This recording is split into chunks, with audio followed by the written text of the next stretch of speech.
அஸ்ஸலாமு அலைக்கும் வரஹ்மத்துல்லாஹி வபரகாத்துஹு. அன்பிற்குரிய சகோதரர்களே, இன்று நான் உங்களுடன் பகிர்ந்து கொள்ள விரும்பும் ஹதீஸ் இரக்கம் பற்றியது. நபி ஸல்லல்லாஹு அலைஹி வஸல்லம் அவர்கள் கூறினார்கள், மக்கள் மீது இரக்கம் காட்டாதவருக்கு அல்லாஹ் இரக்கம் காட்ட மாட்டான். மக்கள் மீது இரக்கம் காட்டாதவருக்கு அல்லாஹ் இரக்கம் காட்ட மாட்டான் என நபி ஸல்லல்லாஹு அலைஹி வஸல்லம் அவர்கள் கூறினார்கள். இந்த ஒரு ஹதீஸே ஒரு முஸ்லிமின் பண்பு எப்படி இருக்க வேண்டும் என்பதை நமக்கு கற்றுத்தருகிறது. அன்பானவர்களே, இன்று நாம் பெற்றோரிடம் இரக்கமாக இருக்கிறோமா? ஏழை எளியோர்களிடம் இரக்கமாக இருக்கிறோமா? குழந்தைகளிடம் அன்பாக நடக்கிறோமா? நம்மிடம் தவறு செய்தவர்களை மன்னிக்கிறோமா?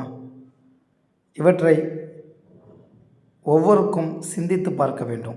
நபி ஸல்லல்லாஹு அலைஹி வஸல்லம் அவர்கள் சிறிய குழந்தைகளை கண்டால் அன்பாக தூக்குவார்கள், அவர்களுடன் விளையாடுவார்கள், ஏழைகளுக்கு உதவுவார்கள், நோயாளிகளை நலம் விசாரிப்பார்கள், ஏன் விலங்குகளிடமும் கருணையுடன் நடந்து கொண்டார்கள்.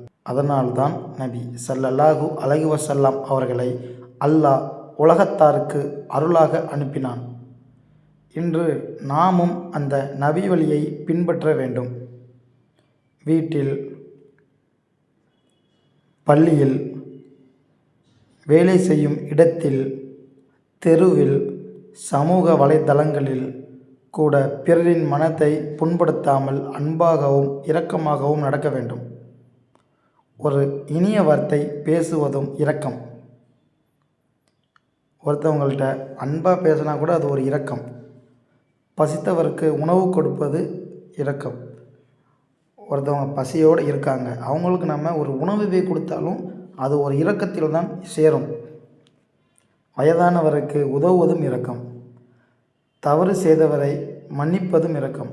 இப்போ நமக்கு ஒருத்தவங்க ஒரு தீங்கு விளைவிச்சிட்டாங்க, அந்த தீங்கை சரி பரவாயில்லை அப்படின்ட்டு மன்னித்தாலும் அது ஒரு இரக்கம்.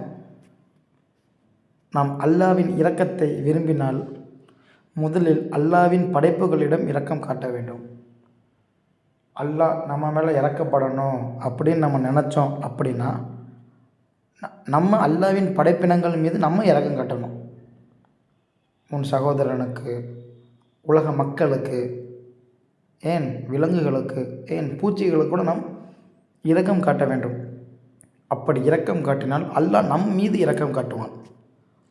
அல்லாஹ் நம் அனைவருக்கும் இரக்கமுள்ள இதயத்தையும் நபி ஸல்லல்லாஹு அலைஹி வஸல்லம் அவர்களின் அழகிய குணங்களையும் வழங்குவானாக.